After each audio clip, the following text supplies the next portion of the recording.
चल कर तुम पालो अपना बसेरा।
ज्योति जगा लो होगा दूर अंधेरा।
ओम शांति।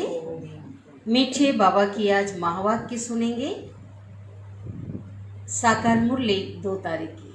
तो बाबा कहते हैं कि अपने हर कर्म द्वारा ज्ञान तो औरों को देते हैं, बाबा का संदेश देना, बाबा को प्रत्यक्ष हर एक को करना है, लेकिन बाबा ने कहा हम बच्चों को, बाबा के बच्चों को अपने हर कर्म द्वारा सहारे दाता बाप भगवान को क्या करना है, प्रत्यक्ष करना है, ताकि हमारे हर कर्म को देख करके लोग कहें कि इनको बनाने वाला कौन है।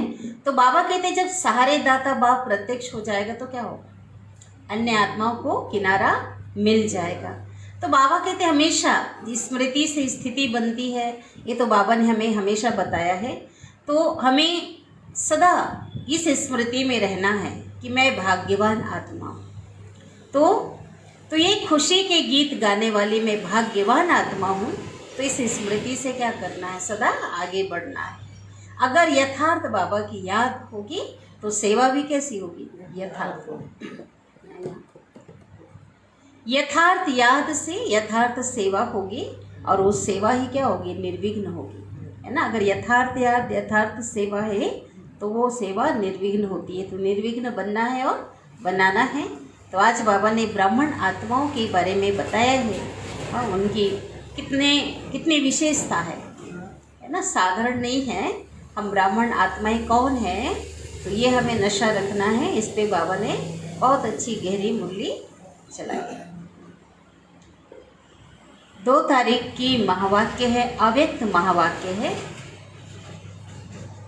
और रिवाइज है 3/10/92। हेडिंग है ब्राह्मण अर्थात सदा श्रेष्ठ भाग्य के अधिकारी। ठीक है, अब संगम योगी जो ब्राह्मण है, ब्रह्ममुख वंशावली कौन है, सदा श्रेष्ठ भाग्य के अधिकारी। खाली श्रेष्ठ भाग्य के अधिकारी नहीं है, क्या है, सदा श्रेष्ठ भाग्य के अधिकारी। ओम शांति। आज भाग्य विधाता बाप दादा अपने सर्व बच्चों का श्रेष्ठ भाग्य देख हर्षित हो रहे हैं। इतना श्रेष्ठ भाग्य और इतना सहज प्राप्त हो, सोचो। भगवान, हम बच्चों को देख, भाग्य को देखकर भगवान खुश हो रहे हैं, सोचो, है ना। इतना श्रेष्ठ भाग्य और इतना सहज प्राप्त हो, ऐसा भाग्य सारे कल्प में सिवाय आप ब्राह्मण आत्माओं के और किसी का भी नहीं है। सिर्फ आप ब्राह्मण आत्माएं ही इस भाग्य के अधिकारी हैं। यह ब्राह्मण जन्म स्वयं भगवान द्वारा होता है, सोचो। ये ब्राह्मण जन्म किसके द्वारा होता है? भगवान द्वारा। अनादि बाप और आदि ब्रह्मा द्वारा यह अलौकिक जन्म प्राप्त हुआ है। जो जन्म ही भाग्य विधाता द्वारा हुआ है, तो वह जन्म ही कितना भाग्यवान हुआ, सोचो। जन्म ही भाग्य विधाता भगवान बाप द्वारा हुआ है, तो जन्म तो ऐसे भी क्या हो गया, बहुत श्रेष्ठ हो गया। कोई मनुष्यों के द्वारा जन्म नहीं हुआ है। अपने इस श्रेष्ठ भाग्य को सदा स्मृति में रख हर्षित रहते हो, पूछ रहे बाबा। और अपने आप से पूछो सदा, है ना। भले बाबा को याद रख करके हम खुश तो होते हैं, लेकिन अपने श्रेष्ठ वाह है मेरा भाग्य, वाह बाबा तो है, लेकिन मेरा भाग्य कि मेरा जन्म भी किसके द्वारा हुआ? भगवान ने मुझे पसंद किया, भगवान ने मुझे इतने लोगों में से चुना। तो श्रेष्ठ भाग्य को स्मृति में रख हर्षित रहते हो। सदा स्मृति प्रत्यक्ष स्वरूप में हो, सदा मन में इमर्ज करो। सिर्फ दिमाग में समाया हुआ है ऐसे नहीं, लेकिन हर चलन और चेहरे में स्मृति स्वरूप प्रत्यक्ष रूप में स्वयं को भी अनुभव हो और दूसरों को भी दिखाई दे। बाबा कहते अपने आप को अनुभव तो होना है, लेकिन दूसरों को भी दिखाई दे कि इनके चलन में, चेहरे में श्रेष्ठ भाग्य की लकीर स्पष्ट दिखाई देती है। कितने प्रकार के भाग्य प्राप्त हैं, कितने प्रकार के भाग्य हैं। बाबा कहते उसकी लिस्ट सदा मस्तक पर क्या हो, स्पष्ट हो। सिर्फ डायरी में लिस्ट नहीं हो, लेकिन भाग्य की लिस्ट कहाँ हो? मस्तक के बीच भाग्य की लकीर चमकती हुई दिखाई दे। पहला भाग्य बताओ, याद है? पहला भाग्य कौन सा, बोलो। पहला भाग्य कौन सा? पहला भाग्य जन्म ही भाग्य विधाता द्वारा हुआ। दूसरी बात है ना, इसको लिस्ट बनाना है ना नशे के लिए। जन्म ही भाग्य विधाता द्वारा हुआ है। दूसरी बात, ऐसा किसी भी आत्मा, चाहे वो धर्मात्मा हो, महान आत्मा का भाग्य नहीं, जो स्वयं भगवान एक बाप भी हो, शिक्षक भी हो और सतगुरु भी हो, ऐसा किसी का भाग्य नहीं है ना। भले विश्व की हर आत्माओं का पिता परमात्मा है, लेकिन परमात्मा को यथार्थ पहचान तो नहीं है ना। भले याद कर रहे हैं, लेकिन डायरेक्ट हम उनके बच्चे बने हैं। और तीनों संबंध है तो सर्व संबंध, लेकिन मुख्य तीन संबंध, बाप, टीचर और सतगुरु।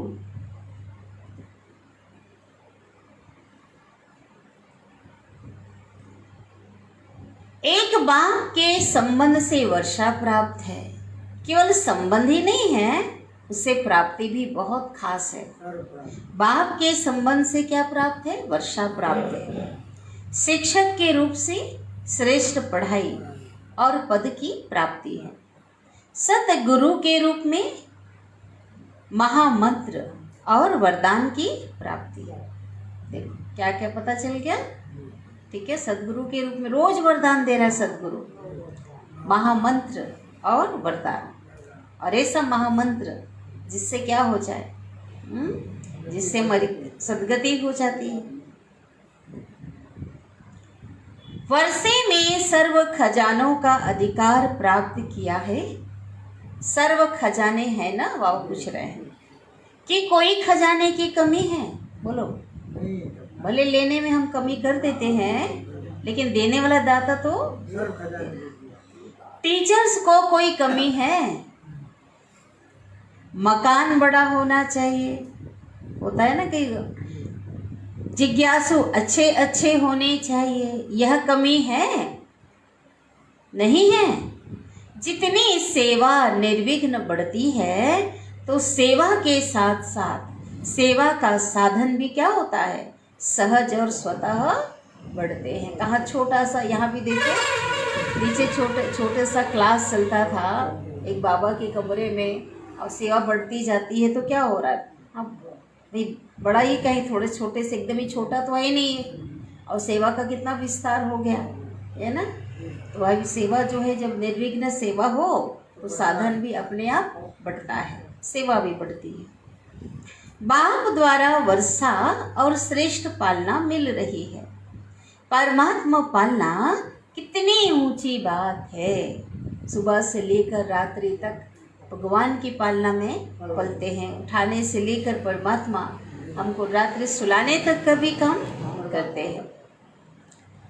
बाप द्वारा वर्षा और श्रेष्ठ पालना मिल रही है, तो परमात्मा पालना कितनी ऊंची बात है। भक्ति में लोग गाते हैं परमात्मा पालनहार है, बोलते हैं ना, लेकिन आप भाग्यवान आत्मा हर कदम परमात्मा पालना के द्वारा ही अनुभव करते हैं। परमात्मा श्रीमत ही पालना है। पालना देखो, श्रीमत जो इतना समझा रहा है बाबा, रोज मीठे बच्चे कहकर इतना दुलार कर रहा है, शिक्षाएं दे रहा है। तो कितनी बड़ी बाबा कहती शिक्षाएं भी क्या है? पालना है। और अभी भी हम बाबा कहते परमात्मा श्रीमत ही पालना है। बिना श्रीमत अर्थात परमात्मा पालना के एक कदम भी उठा नहीं सकते। ऐसी पालना सिर्फ अभी प्राप्त है, सतयुग में भी पालना नहीं होगी। सतयुग में पालना नहीं होगी। देवी देवता भले हमारे माँ बाप होंगे, लेकिन बाबा से जो पालना संगम युग में हो रही है, बाबा कहते हो पालना सतयुग में भी नहीं होगी। वो तो देव आत्माओं की पालना है। देव आत्मा भी तो मनुष्य है ना। और अभी तो परमात्मा पालना में पल रहे हो। अभी प्रत्यक्ष अनुभव से कह सकते हो हमारा पालनहार स्वयं भगवान है। चाहे देश में हो चाहे विदेश में हो, लेकिन हर ब्राह्मण आत्मा फलक से कहेगी हमारा पालनहार परम आत्मा है। बाबा का हर बच्चा कहेगा, क्या कहेगा? देखो इतना नशा है, पूछ रहे बाबा है कि कब मर्ज हो जाता है। नशा कब मर्ज हो जाना मना? ठंडा हो जाता है, कम हो जाता है, कभी मर्ज होता है। ऐसा है क्या? ऐसा ही होता है ना? नहीं होता क्या? सदा रहना चाहिए, लेकिन होता है। जन्मते ही बेहद के खजानों से भरपूर हो गए। पैदा होते ही बेहद के खजाने से क्या हो गए? भरपूर हो गए। वर्षे का अधिकार ले लिया। साथ साथ जन्मते ही त्रिकालदर्शी सत शिक्षक ने तीनों कालों की पढ़ाई कितनी सहज विधि से पढ़ाई। श्रेष्ठ पढ़ाई है, और पढ़ाने वाला भी कितना श्रेष्ठ है। लेकिन पढ़ाया किन्हों को है? बोलो, किनको पढ़ाया बाबा ने? हाँ, जिनको दुनिया में लोग साधारण समझ रहे थे, है ना, जिनको दुनिया की उम्मीद नहीं है, दुनिया में जिन्हों की उम्मीद नहीं है, उन्हों को उम्मीदवार बनाया। ना सिर्फ पढ़ाया, लेकिन पढ़ाई पढ़ने का लक्ष्य ही क्या है? ऊंचे ते ऊंचे पद प्राप्त करना।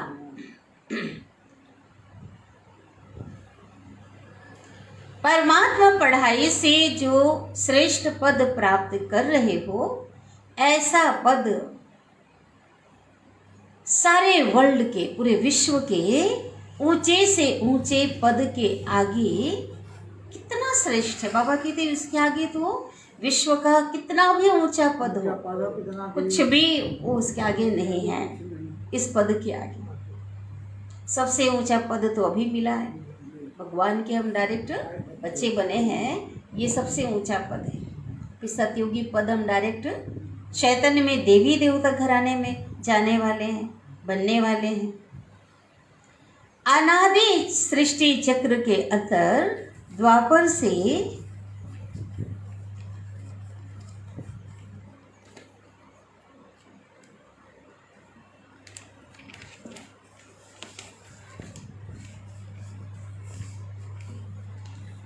लेकर अभी तक जो भी विनाशी पद प्राप्त हुए हैं, उन्होंने सर्वश्रेष्ठ पद पहले राज्य पद गाया हुआ है। सबसे पहले पद कौन सा है? राज्य पद।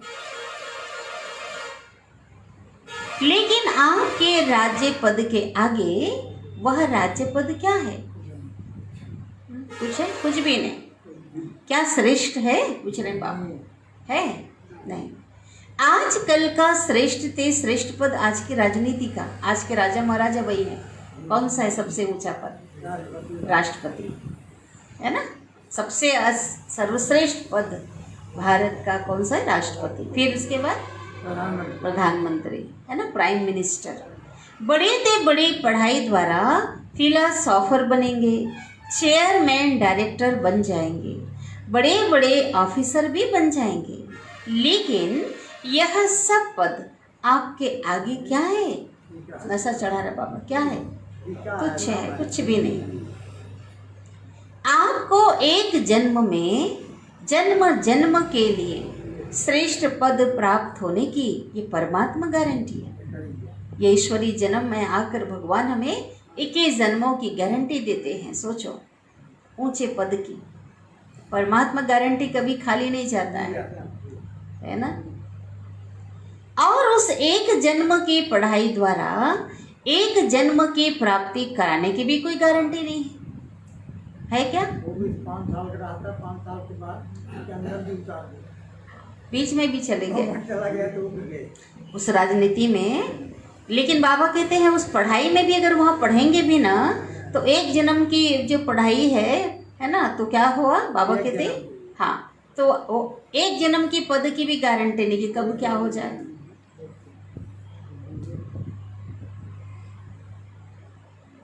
आप कितने भाग्यवान हो,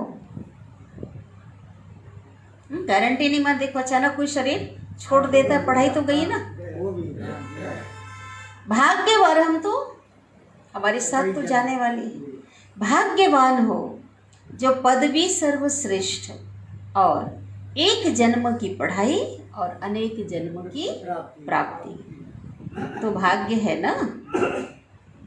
चेहरे से दिखाई देता है, बाबा कहते इतना भाग्य की स्मृति हाँ का जो नशा है कि आपके चेहरे से दिखाई देता है कि लोग कहें भाई आप कैसे खुश रहते हो, दिखाई देता है। चलन से दिखाई देता है, क्योंकि चाल से मनुष्यों के हाल का पता लगता है। बाबा के शब्द ऐसे ऐसे होते, इतना क्लियर, इतना स्पष्ट, है ना। कितना सुंदर बाबा के एक शब्द माना जुड़ा हुआ। बाबा कहते हैं चाल से मनुष्यों के हाल का पता लगता है। ऐसी चाल है जो आपके इतने श्रेष्ठ भाग्य का हाल दिखाई देवे। हर कोई को देखना है अपने अंदर कि हमको ऐसा बनना है। बाबा कहते हैं कि ऐसा चाल माना, ऐसा कर्म है जो आपके श्रेष्ठ भाग्य का हाल माना, जो झलक है वो दिखाई दे। या अभी भी साधारण लगते हो, भले हम साधारण हैं, बाबा के बच्चे साधारण रह रहे हैं, खा रहे हैं, साधारण हैं, लेकिन साधारणता में भी बाबा कहते आप बच्चों के द्वारा असाधारणता दिखाई दे। ये बाबा बच्चों से उम्मीद रख रहे हैं, है ना। जब आपके बाबा की आशा है बच्चे ऐसे बन जाओ कि साधारणता में भी क्या दिखाई दे? महानता, अलौकिकता दिखाई दे। जब आपके जड़ चित्र अभी तक महानता का अनुभव कराते हैं, वो मूर्ति बोल नहीं पाती है, वो जड़ मूर्ति है, लेकिन कितना आकर्षित करती है, लोग उसको नतमस्तक होते हैं, वरदान ले रहे हैं, चैन आ जाता है देखकर। तो उसको महानता का अनुभव अभी भी कराते हैं कि हर कोई बड़े से बड़ी पोजीशन वाला उस जड़ मूर्ति के आगे जाके नतमस्तक हो जाता है। दुनिया का ऊंचा से ऊंचा पोजीशन वाला व्यक्ति भी नतमस्तक हो। अब भी कैसी भी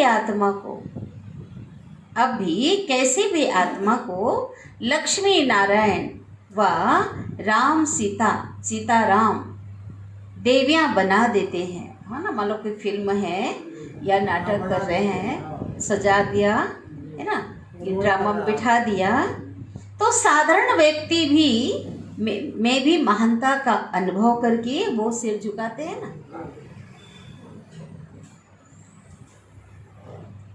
जानते भी हैं कि वास्तव में ये सही में नारायण और राम नहीं है, एक वेशभूषा बनाए हैं, लेकिन महानता का असर इतना है कि उसको भी लोग थोड़ा सम्मान करते हैं। ये बनावटी है, फिर भी उस समय जिस समय वो बना हुआ है, महानता को सिर झुकाते हैं ना, नमन पूजन करते हैं, है ना। उस समय रामायण बहुत चल रहा था, जिस समय मुरली चल रही है ना, तो जहाँ भी जाते थे जिन्होंने राम का रोल किया है, इतना उनका प्रभाव था। भले अपना सिविल में भी जा रहे हैं तो उसको पैर छूना, नारियल चढ़ाना, अब माना इतनी ऊंची श्रद्धा से जान रहे हैं, प्रभाव छाप ऐसा था। तो बाबा कहते जड़ मूर्तियों के बाद अगर मनुष्य भी बनावटी अगर बना दिया जाए उनको, तो भी लोग क्या करते हैं, सिर झुकाते हैं, नमन पूजन करते हैं। लेकिन आप तो स्वयं चैतन्य देव देवियों की आत्माएं, आप चैतन्य आत्माओं से औरों को कितनी महानता की अनुभूति होनी चाहिए, होती है? पूछ रहे बाबा, चेक करना है ना, होती है। आपके श्रेष्ठ भाग्य को मन से नमस्कार करें। बाबा कहते ऐसा नहीं कि आपके सामने हाथ जोड़कर आपका पैर छू, ऐसा नहीं, मन से नमस्कार करें, हाथ व सिर से नहीं, लेकिन मन से आपके भाग्य का अनुभव कर स्वयं भी खुशी में नाचे।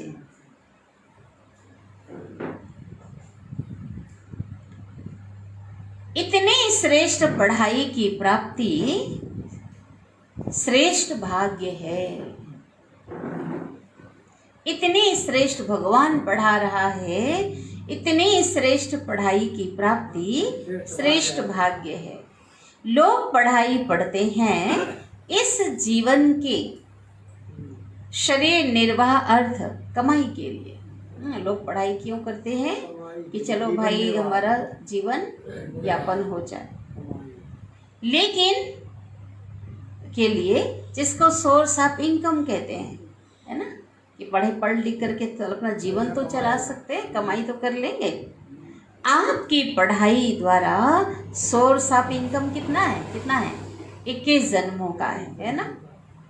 माला माल होना, आपकी इनकम का हिसाब क्या है?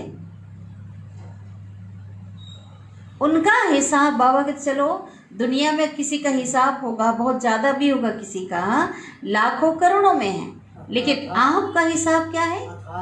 क्या है हमारा हिसाब कमाई का? बोलो, आपकी इनकम कितनी है? कदम में पदम, कदम में हर कदम अगर श्रीमत में बाबा की याद में उठाते हैं तो कदम में क्या है? पदम है। तो सारे दिन में कितने कदम उठाते हो? हर कर्म कदम उठाना मना, सुबह से लेकर रात्रि तक हमारा हर कदम श्रीमत प्रमाण है, बाबा की याद से है, तो समझो हम क्या जमा कर रहे हैं? कदम में पदम। इतनी कमाई और किसकी है? और किसकी है? पूछ रहे बाबा, और किसकी है दुनिया में? इतना बड़ा भाग्य है आपका, भगवान के बच्चे, हाँ, भगवान के द्वारा प्राप्ति हो रही है। तो ऐसे अपनी पढ़ाई के भाग्य को इमर्ज रूप में अनुभव करो तो कितना अच्छा योग लगेगा, है ना। अगर से बैठते भी हैं, इसलिए बाबा कहते ज्ञान का मनन चिंतन करो। वाह मेरा भाग्य, कौन मिला मुझे, किसने मुझे अपना बनाया, और कौन मुझे पढ़ा रहा है और गारंटी दे रहा है मेरे अनेक जीवन की। इतनी मुझे सोर्स ऑफ इनकम मेरी इतनी करा रहा है। तो बाबा कहते हैं ऐसे अपनी पढ़ाई के भाग्य को इमर्ज रूप में बुद्धि में लाओ, अनुभव करो। किसी से पूछते हैं तो कहते हैं ब्रह्मा कुमार और ब्रह्मा कुमारी तो हैं, बन तो गए हैं।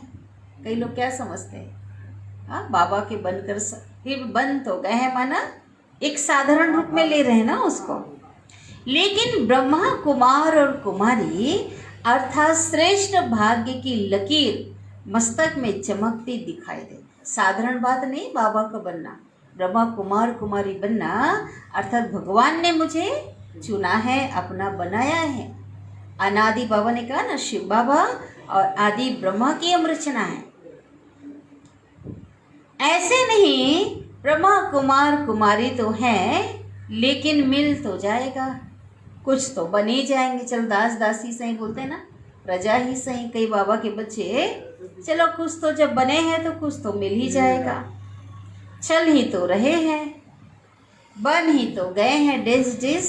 और कैसे ये ऐसे कमजोरी के शब्द भी अंदर में आएंगे, है ना। यह भाग्य को देख के बाबा के बन गए हैं, बन तो गए ही हैं। और कई ऐसी कमजोरी के नशा कम करने की पॉइंट है। तो बाबा कहते हैं बन गए हैं या भाग्य को देख के उड़ रहे हैं। हाँ, उड़ना चाहिए। इसमें बन तो गए हैं, बन ही रहे हैं, चल ही रहे हैं। तो ये बोल किसके हैं फिर ऐसा? क्या ये श्रेष्ठ भाग्यवान के बोल हैं?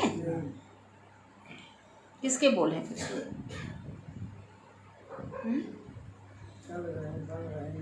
ये तो अलबेलेपन वाली साधारण आत्माओं के बोल हैं।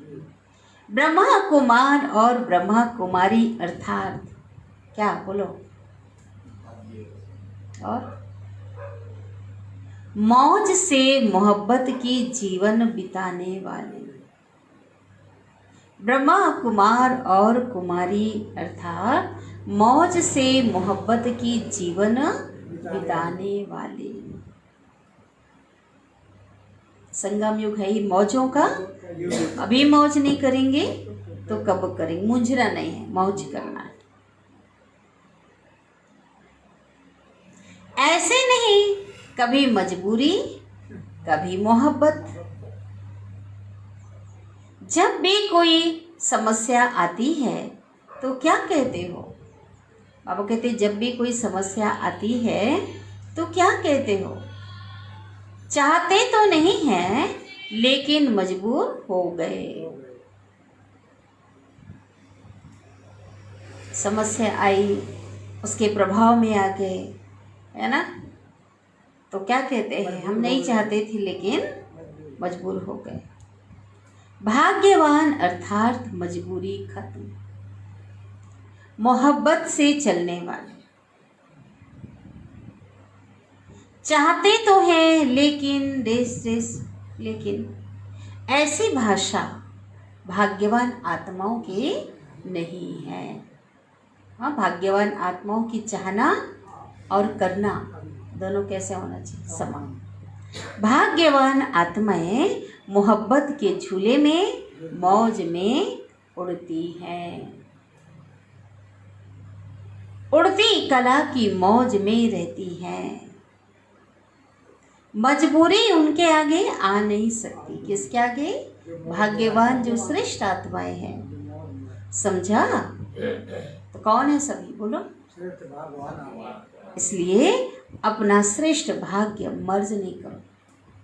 बाबा ने भाग्य के बारे में बताया, उसको इमर्ज करो। तीसरी बात, सतगुरु द्वारा क्या भाग्य प्राप्त हुआ है?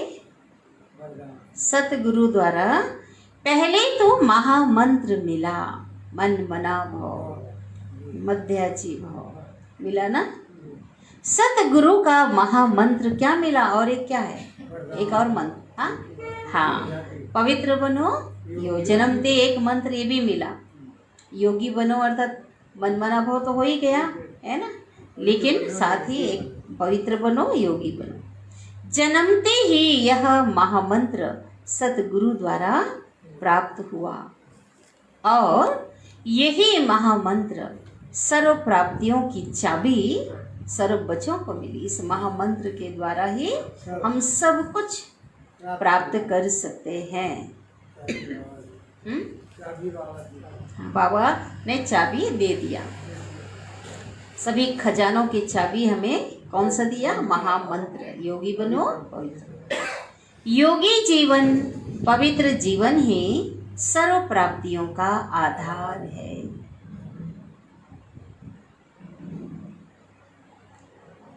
इसलिए यह चाबी है। अगर पवित्रता नहीं, योगी जीवन नहीं, तो अधिकारी होते हुए भी अधिकार की अनुभूति नहीं कर सकेंगे। ठीक है, अधिकारी तो हर बच्चा है, लेकिन अगर योगी जीवन नहीं, पवित्रता नहीं, तो अधिकार की अनुभूति नहीं कर सकेंगे। इसलिए यह महामंत्र सर्व खजानों की अनुभूति की चाबी है। ऐसी चाबी का महामंत्र सतगुरु द्वारा सभी को श्रेष्ठ भाग्य में मिला है। ये महामंत्र रूपी जो चाबी है सबको बाबा ने दिया है। ऐसा तो नहीं किसी को दिया किसी को नहीं दिया, नहीं।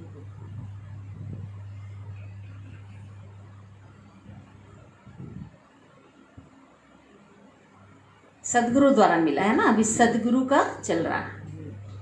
और साथ साथ सदगुरु द्वारा वरदान प्राप्त हुए।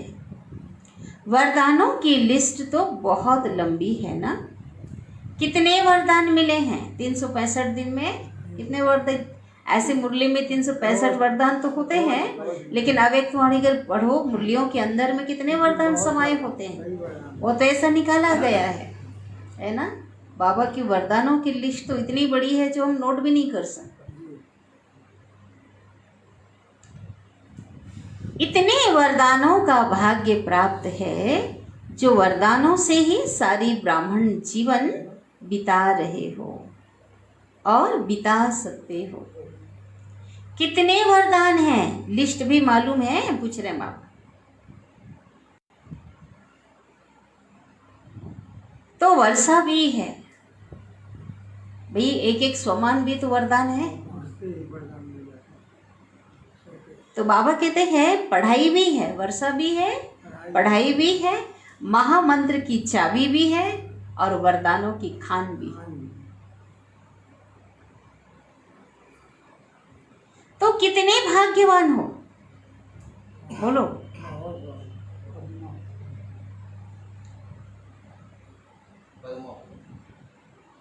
वरदानों की खान, खजानों की खान है, चाबी बाबा ने दिया है। बाबा कहते कितने भाग्यवान हो, यह छिपा कर रखा है। आगे चल अंत में खोलेंगे, ऐसा है क्या? बहुत काल के भाग्य की अनुभूति करने वाले, लेकिन बाबा कहते अंत में भाग्य की अनुभूति नहीं करना, अभी से। बहुत काल माना सबका बहुत काल कब से शुरू होता है? जब से आपने बाबा की गोद में जन्म लिया। ठीक है, तो बहुत काल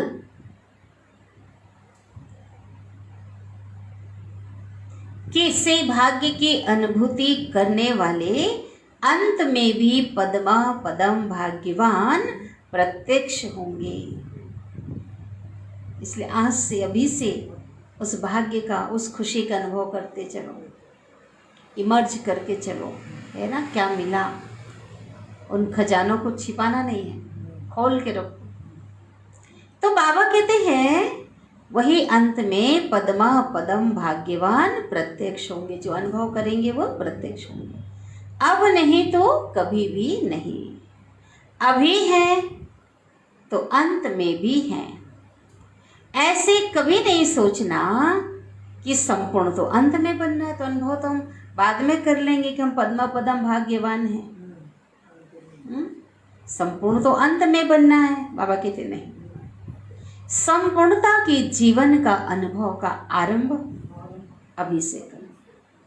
वो जीवन बाबा कहते अभी ही जियो, तभी अंत में प्रत्यक्ष रूप में आएंगे। सबके आगे हम प्रत्यक्ष रूप में आएंगे।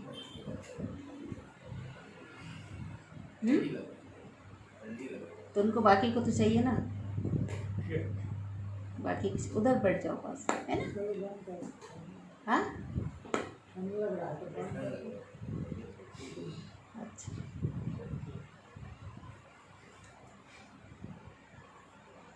औरों को अनुभव हो। बाबा कहते जो समीप संपर्क में आए हैं उन्हों को भी अनुभव हो, अपने को भी अनुभव हो, औरों को भी अनुभव हो। जो भी किस किस चीज का, वो संपूर्ण जीवन का, वो श्रेष्ठ जीवन का, और अंत में विश्व में प्रत्यक्ष होगा। अभी लोगों में स्वयं में प्रत्यक्ष हो, औरों में, और बाद में क्या होगा, विश्व में प्रत्यक्ष होगा। समझा।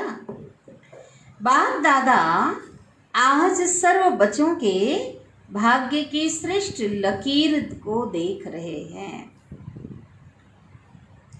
जितना बाप ने भाग्य देखा उतना ही बच्चे सदा अनुभव कम करते हैं। बाबा ने कहा आज मैंने बच्चों का पूरा भाग्य देखा, लिस्ट बाबा ने बताया, और तो थोड़ा सा बताया, लेकिन बच्चे कम करते हैं अनुभव। हाँ, अनुभव कम करते हैं।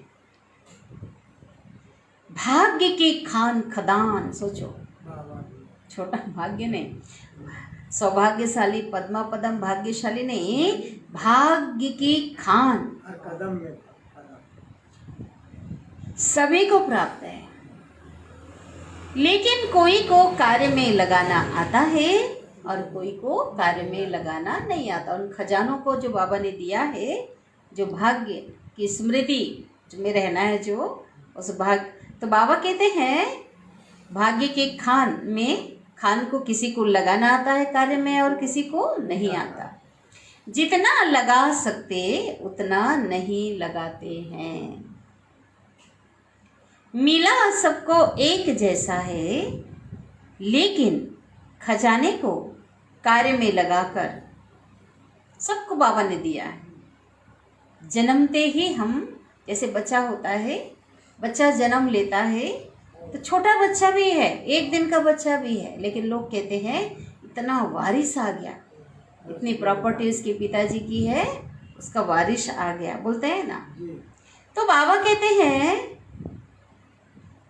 मिला सबको एक जैसा है। बाबा के पास आते ही हम सबको खजाने बाबा ने दिए, लेकिन खजाने को कार्य में लगाकर बाप का खजाना सो अपना खजाना अनुभव करना, इसमें नंबर वार है। एक जैसे नहीं, कोई कम लगाते हैं, कोई ज़्यादा लगाते हैं, ऐसा कोई नहीं भी लगाते हैं। कार्य में देख देख के खुश होने वाले बच्चे भी हैं, लॉकर में रख के बंद करके, या नहीं भी देखते हैं कि लोग बंद करके है चलो, होता है ना। किसी पास खूब रुपए पैसे होगा, कोई को तो खोल खोल के देखेंगे उसको होता है ना, हाँ, और क्या खुश हो जाएंगे, ठीक है। और कई तो खोलेंगे भी नहीं, लेकिन रहेगा हाँ भाई है तो सही, और कई उस खजाने को क्या करेंगे, यूज़ करेंगे। तो कौन सा अच्छा है? आप अपना यूज नहीं, खा नहीं ठीक से नहीं रहे हैं, पहन ठीक से नहीं रहे हैं, बस रख दिए हैं। तो बाबा ने जो हमें भाग्य का जो खदान दिया है, खजाना दिया है, उसको अनुभव करना है। बाप ने नंबरवार नहीं दिया है, दिया सबको नंबर 1 है, लेकिन कार्य में लगाना, इसमें अपने आप नंबर बना दिए। बच्चों ने बाबा का नंबर बना दिए, समझा। नंबर क्यों बने हैं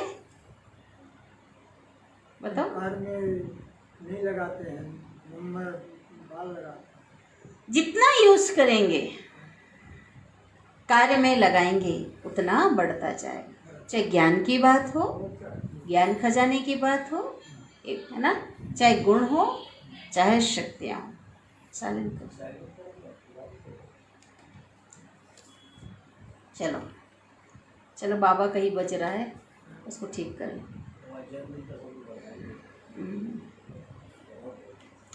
मर्ज करके रख देंगे तो बढ़ेगा नहीं, और स्वयं भी अनुभव नहीं करेंगे तो दूसरों को भी अनुभव नहीं करा सकेंगे।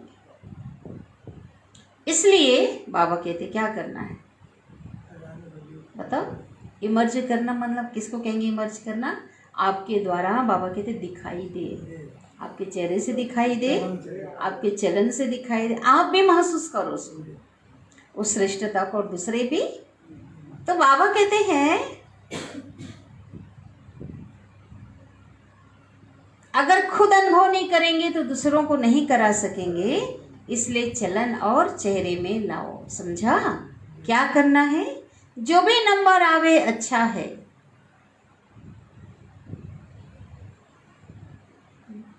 चलो 108 नहीं तो 16,000 में ही मिल जाए, खुश तो बनेंगे। ऐसा आता है लोगों को, चलो कुछ तो बनेंगे। लेकिन बाबा कहते हैं, बाबा ये नहीं कह रहा है, बाबा के बच्चे कहते हैं चलो जो भी नंबर आवे, तो बाबा तो कहता है कि नंबर में आओ, अब जो भी नंबर आए वो अच्छा है। चलो 108 नहीं तो 16,000 में ही सही, कुछ तो बनेंगे। लेकिन बाबा क्या कहते हैं? लेकिन 16,000 की माला सदा नहीं जपी जाती। कहाँ कहाँ और कभी कभी जपते हैं, और 108 की माला रोज सदा जपते रहते। अब मैं कौन, ये स्वयं जानो, चेक करो।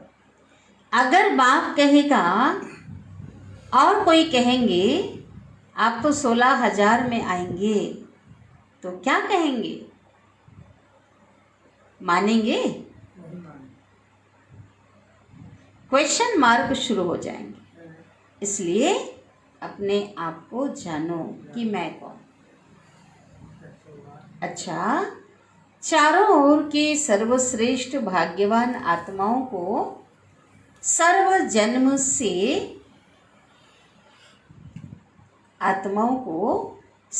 जन्म से प्राप्त परमात्मा जन्म अधिकारी आत्माओं को सर्व बाप द्वारा श्रेष्ठ वर्षा और परमात्मा पालना लेने वाले, माना अन्य से तुलना लेने वाले सत्य शिक्षक द्वारा, यहाँ पे लिखा है सत बाप, सर्व लिखा है लेकिन है सत, है ना। सत बाप द्वारा श्रेष्ठ वर्षा और परमात्मा प्यार लेने वाले सत्य शिक्षक द्वारा श्रेष्ठ पढ़ाई व श्रेष्ठ पद और श्रेष्ठ कमाई करने वाले सतगुरु द्वारा महामंत्र और सर्व वरदान प्राप्त करने वाले ऐसी श्रेष्ठ पद्मा पदम, हर कदम में पदम जमा करने वाली श्रेष्ठ आत्माओं को बाप दादा का याद प्यार और नमस्ते। हम रूहानी बच्चों की रूहानी माता पिता बाप दादा को याद प्यार, गुड मॉर्निंग और नमस्ते। शुक्रिया बाबा, शुक्रिया आपका दिल से पद्मा पदम गुना शुक्रिया। अब है पर्सनल मुलाकात।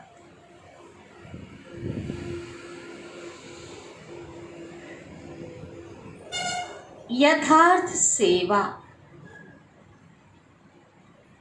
व यथार्थ याद की निशानी है निर्विघ्न रहना और निर्विघ्न बनाना।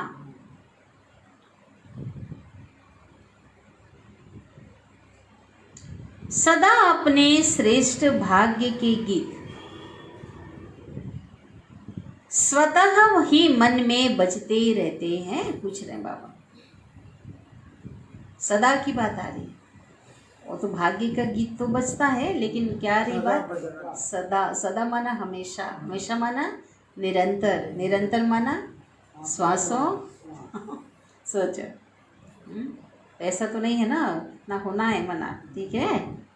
यह अनादि अविनाशी गीत है। वाह रे मेरा भाग्य, वाह मेरा बाप, वाह रे मैं, वाह ड्रामा। तो बाबा कहते हैं ये जो गीत है अपने भाग्य के, ये अनादि अविनाशी गीत है। इसको बजाना नहीं पड़ता, लेकिन स्वतः ही बजता है। अपना समय आता है तो क्या होता है, यह गीत बजना, अर्थात गीत बजना किसको कहेंगे बोलो? क्या यह गीत बजता है? अब गीत बजना माना ऐसा थोड़ी कि कानों में कुछ सुनाई देगा गीत बजना। गीत बजना माना क्या? हाँ हाँ हाँ, अर्थात सदा ही अपने को खुशी के खजाने से अनुभव करना। सदा खुश रहते हो, पूछ रहे हैं बाबा। ब्राह्मणों का काम है खुश रहना और खुशी बांटना।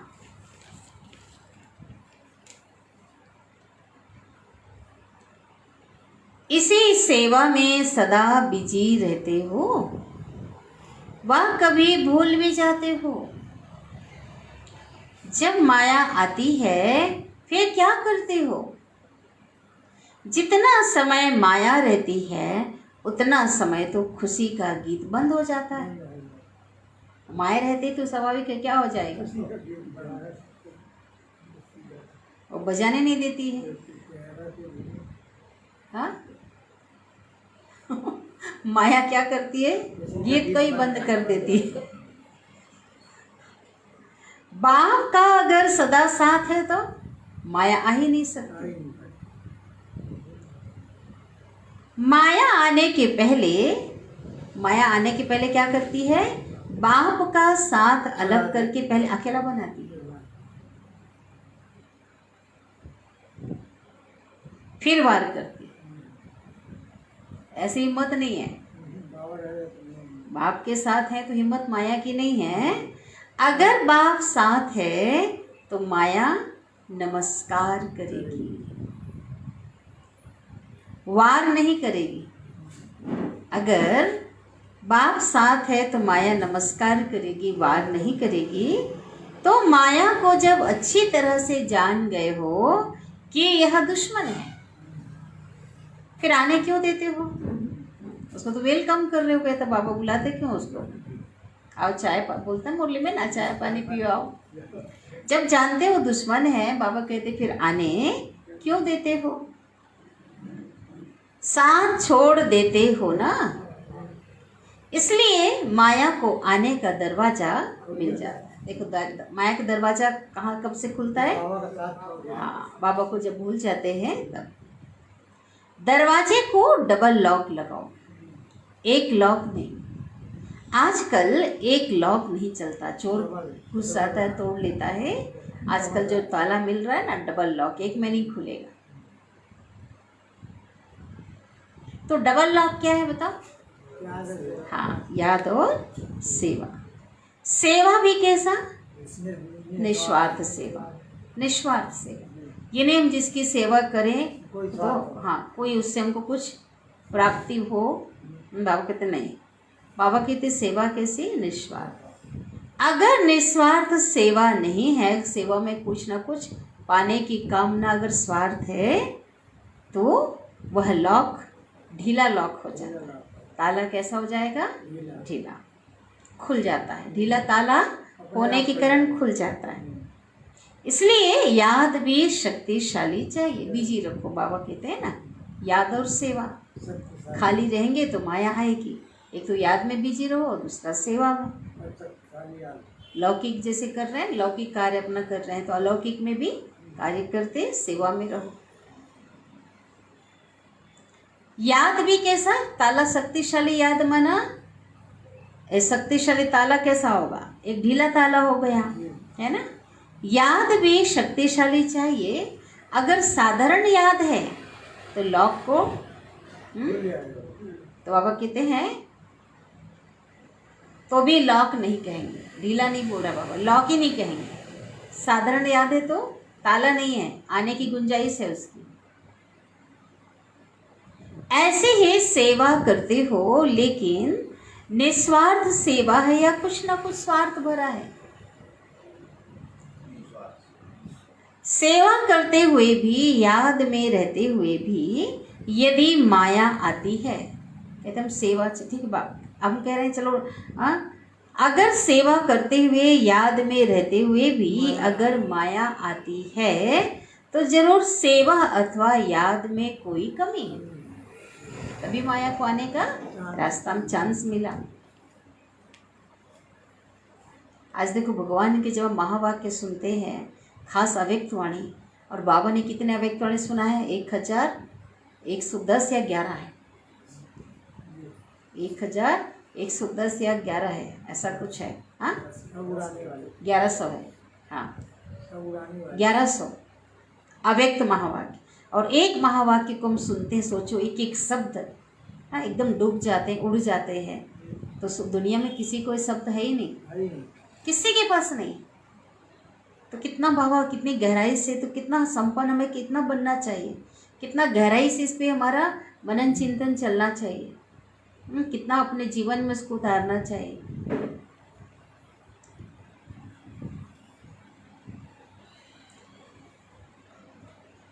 सदा खुशी के गीत गाने वाली हम श्रेष्ठ भाग्यवान आत्माएं हैं, इस स्मृति से आगे बढ़ो।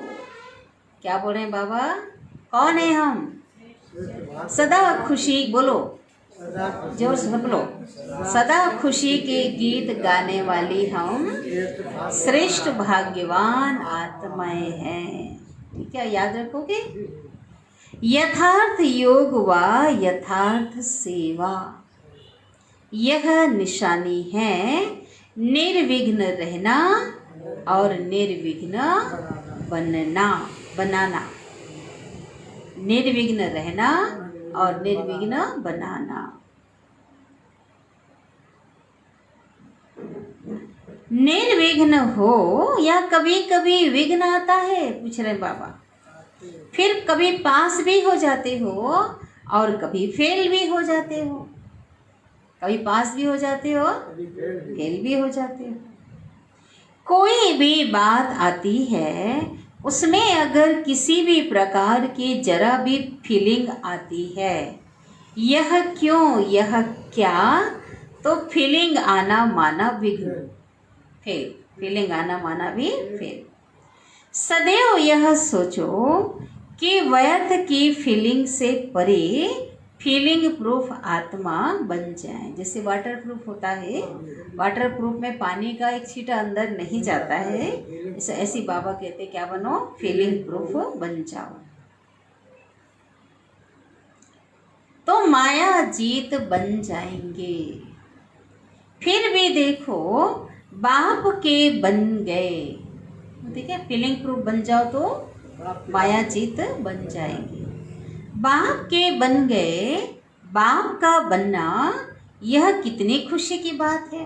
परमात्मा बाप का बने हैं, उनका बनना कितनी खुशी की बात है। भगवान का बनना, कभी स्वप्न में भी नहीं सोचा कि भगवान के इतने समीप संबंध में आएंगे। सोचा था क्या? भगवान ने अपना बनाया, भगवान के इतने नजदीक हम आ जाएंगे, कभी सपने में सोचा था? लेकिन साकार में बन गए। तो क्या याद रखेंगे? सदा खुशी के गीत गाने वाले। यह खुशी के गीत कभी समाप्त नहीं हो सकते। अब बाबा ने बताया कि खुशी के गीत को वही बंद कर सकता है, माया बंद कर सकती है। इसलिए बाबा को सदा साथ लेकर चले। बाबा के खुशी के गीत सदा बजते रहेंगे। टीचर्स का अर्थ ही है अपने फीचर्स से सबको फरिश्ते के फीचर्स अनुभव कराने वाले। ऐसी टीचर्स हो ना, साधारण रूप दिखाई ना दे, सदा फरिश्ता रूप दिखाई दे। क्योंकि टीचर्स तो निमित्त हो ना, तो जो निमित्त बनते हैं वो जो स्वयं अनुभव करते हैं वो औरों को भी कराते हैं। यही भाग्य है, यह भी भाग्य है जो निमित्त बने हो। अभी इस अनुभव को स्वयं अनुभव में बढ़ा, इस भाग्य को अभी इस भाग्य को स्वयं अनुभव में बढ़ाओ।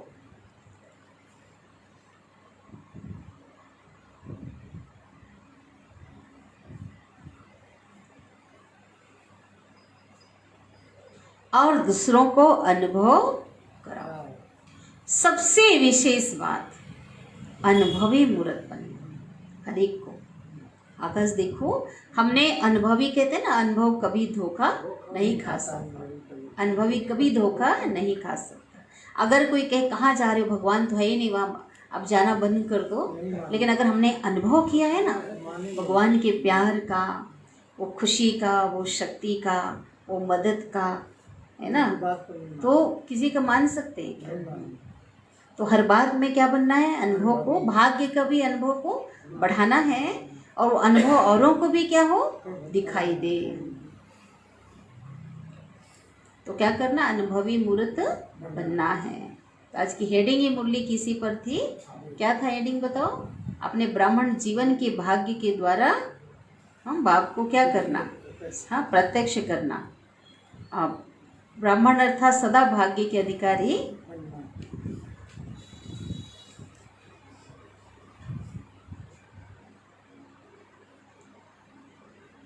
वरदान है, सतगुरु बाबा वरदान दे रहे हैं।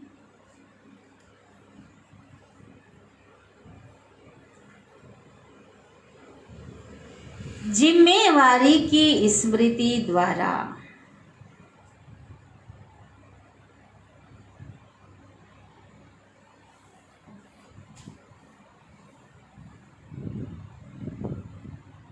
सदा अलर्ट रहने वाले, जिम्मेवारी की स्मृति द्वारा सदा अलर्ट रहने वाले, शुभ भावना, शुभ कामना संपन्न भाव, शुभ भावना, शुभ कामना संपन्न भाव। अलर्ट रहना माना सदा चौकन्ने रहना। विस्तार, आप बच्चे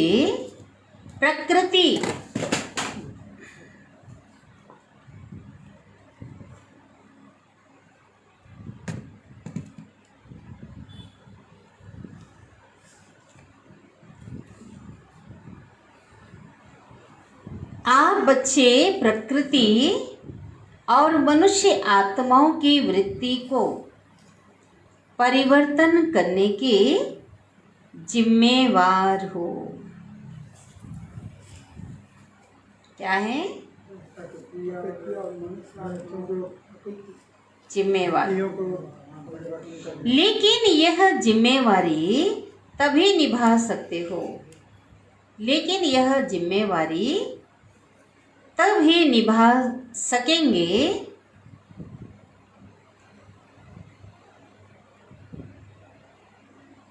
जब आपकी वृत्ति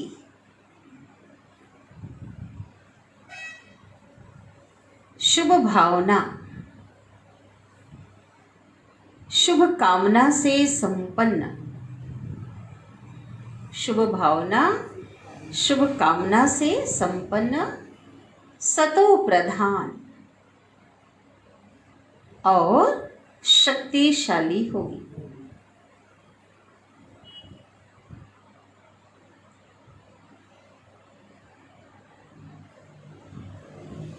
ठीक है?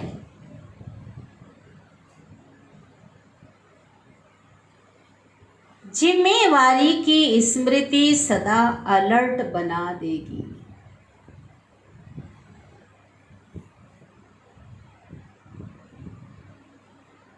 हर आत्मा को मुक्ति, जीवन मुक्ति दिलाना। हमको अब जवाबदारी कौन सी मिली है? हर आत्मा को, कोई भी वंचित ना रहे, हर आत्मा को मुक्ति, जीवन मुक्ति दिलाना वर्षे के अधिकारी बनाना यह बहुत बड़ी जिम्मेवारी है।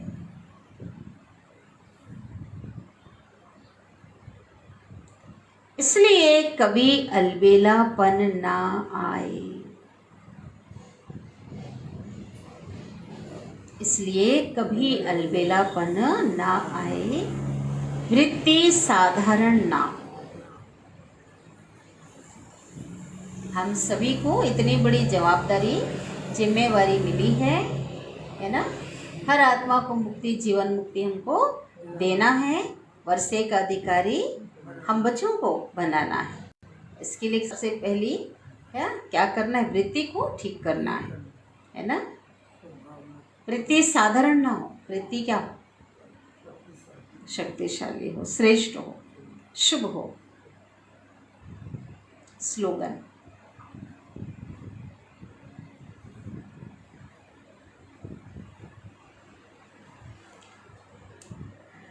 अपने हर कर्म द्वारा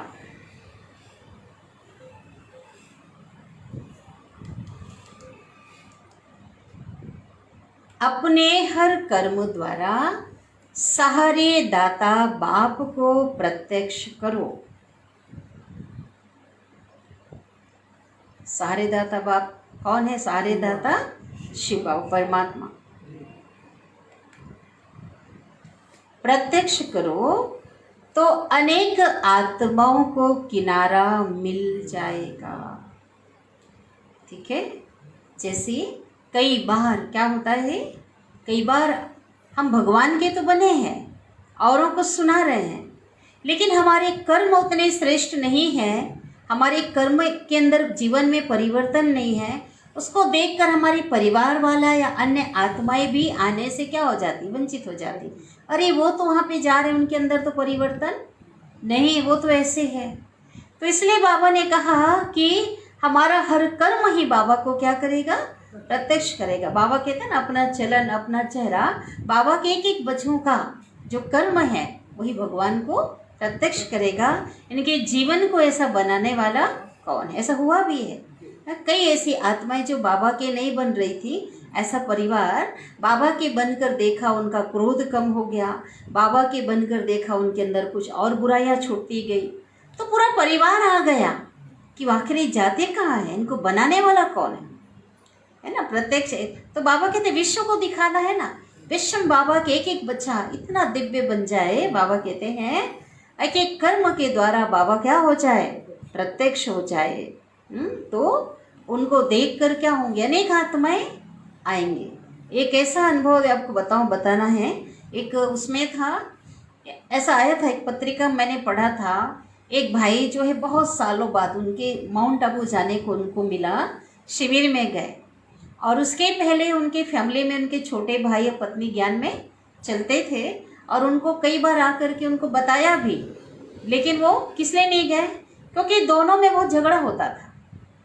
ठीक है, दोनों पति पत्नी बहुत झगड़ा होता था, और वो बोले कि जब ये लोग के अंदर परिवर्तन नहीं, वहाँ जा रहे हैं, तो ये बाद में जब मधुबन गए, अनुभव में लिखा, तब बहुत रोया हो, उनकी आंखों से आंसू आया। अगर मैंने इनको देखा, लेकिन मुझे इनको देखकर मैं नहीं गया। अगर पहले जाता, इतने वर्ष मेरे नहीं निकलते। तो बहुत तो जिम्मेवारी कितनी है हम बाबा के बच्चों पे। तो बाबा का लौकिक अलौकिक सबको बाबा का बच्चा बनाना है हमको, कितने लोगों को बनाना है। तो बहुत गहराई है। एक छोटा सा स्लोगन है, लेकिन बहुत गहराई है। इसलिए हम सभी को एक एक को अपने अंदर क्या करना है? अपना अटेंशन देना है, अपने आप को ठीक करना है, और सहारे दाता बाबा को क्या करना है? करेंगे? बोलो सभी, करेंगे ना। अपने को हम ऐसा ठीक कर लें, अपने को ऐसा बना लें जैसा बाबा चाहते हैं। हमारे हर कर्म के द्वारा, हमारा देखना, हमारा चलना, हमारा बोलना, हमारा हर कदम, हर कर्म हम हमारे बाबा को क्या करें? प्रत्यक्ष करें। सब कहें हाँ ये तो भगवान का बच्चा है। और अनेक आत्माएं बाबा से अपना वर्षा लेने के लिए बाबा के घर में क्या हो जाए? आ जाए। अनेक आत्माएं जो को किनारा मिल जाएगा। बहुत प्यारी जो है बाबा की मुरली चली है, और इसको बार बार आप लोग विशेष सुनो भी, पढ़ो भी, नशा चढ़ाओ, है ना। ठीक है, तो चलें बाबा को हम याद कर लेते हैं। अच्छा, आज कौन सी देवी का है? आज बताओ, 7वां दिन काल रात्रि है ना। तो काल रात्रि अर्थात वो तो पौराणिक कथा के अनुसार तो ऐसा थोड़ा सुन लेते हैं, ऐसा कहा गया है कि थोड़ा सुन है ना। पौराणिक कथा के अनुसार कहते हैं कि जब असुर आए, असुरों की सेना को देखकर माँ को बहुत क्रोध आया, और इतना क्रोध आया कि क्रोध से उनका शरीर ही क्या हो गया, उनका शरीर काला पड़ गया। इसलिए क्या कहा, काल रात्रि में अंधकार होता है ना, काल पर विजय पाने वाली भी, ऐसा पौराणिक कथा के अनुसार है। और इस प्रकार से उन्होंने चंडमुंड का वध किया था, इसलिए बंद करो, चंडमुंड का वध किया था, इसलिए उसे चामुंडा भी कहते हैं। उसकी 4 भुजा दिखाते हैं, 4 भुजा दिखाते हैं। तो एक में खड़ग लिए हुए है ना, एक मुसल, कटीला मुसल, एक खड़ग जो है मारने का, और एक में वरदान भी है, और एक में अभयदान भी है। तो अभयदान वरदान किसके लिए, बच्चों के लिए, और मारने का जो है वो क्या है, वो वास्तव में ये क्या है, आसुरी वृत्तियों को खत्म करने का प्रतीक है, इस साधना का प्रतीक है, बाबा के बच्चों का की यादगार है ना। माया बाबा के बच्चों पे असुरों पर क्रोधित रूप धारण करके, भयानक रूप उनके ऊपर हमें धारण करके उनको क्या करना है, ईश्वरी ज्ञान और ईश्वरी शक्ति से उनको मारना है, उसकी यादगार में आज है ना। तो ये काल रात्रि का है। और सवारी तो देखो हर चीज़ का अर्थ नहीं निकलता, और समाया भी होता है। सवारी गंधर्व की सवारी उसको दिखाते हैं, और ऐसा है लिखा हुआ शास्त्रों में, इतना उनका भयानक स्वरूप, उनकी उपस्थिति मात्र से नकारात्मक जो शक्तियाँ हैं वो भयभीत होती हैं, भाग जाती हैं। तो जितना हम अपनी शक्तियों की स्मृति में रहेंगे, इमर्ज रखेंगे, बाबा के साथ कंबाइन रहेंगे, उतना ही नकारात्मक वृत्तियाँ, नकारात्मक ऊर्जा शक्ति क्या होगी, उसका नाश होगा। तो वो भी एक शिव शक्ति थी, तो हमें भी क्या बनना है, हमें भी शिव शक्ति बन करके क्या करना है, हमें बाबा की शक्तियों से विकारों को, अवगुण रूपी असुरों को मारना है, और औरों को आज बाबा ने कहा ना अभयदान देना है, ठीक है, वरदान देना है, शुभ भावना रखना ही क्या है, हर के प्रति शुभ भावना, शुभकामना रखना ही क्या है, वरदान देना है। तो आज एक काल रात्रि का था, आज 7वां दिन माँ दुर्गा की 7वें स्वरूप के रूप में आज क्या हो रही है, पूजा हो रही है, ठीक है। रेड लाइट करो।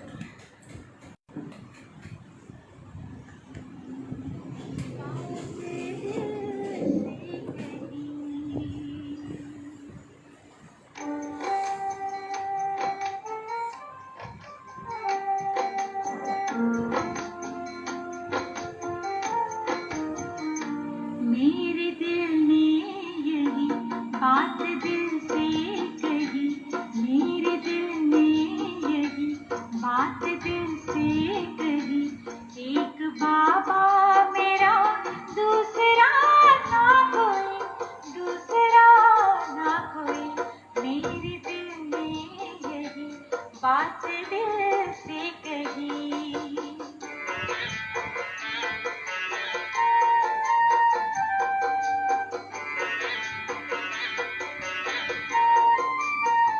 तुम संग बैठो, तुम संग खेलो खाओ, तुम संग रात रचाऊं मैं, तू ही तो संसार हमारा, तुझ में सब सुख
बात दिल से कही, एक बाबा मेरा, दूसरा ना कोई, दूसरा ना कोई, मेरे दिल ने यही बात दिल से कही, एक बाबा मेरा, दूसरा ना कोई, एक बाबा मेरा, दूसरा ना कोई, एक बाबा मेरा, दूसरा ना कोई, दूसरा ना कोई।